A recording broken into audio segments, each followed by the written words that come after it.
ఏమిటి ఏమిటి ఇందాక నువ్వు అక్కడ చేసిన పని?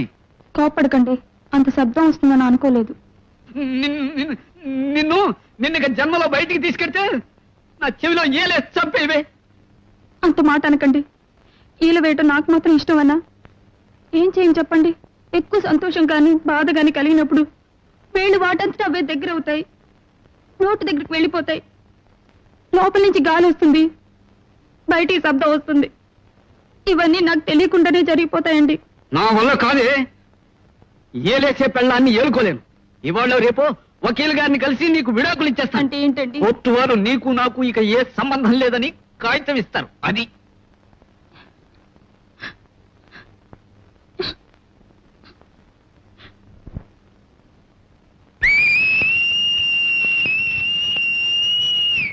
క్షమించండి, ఇది బాధ ఇలా.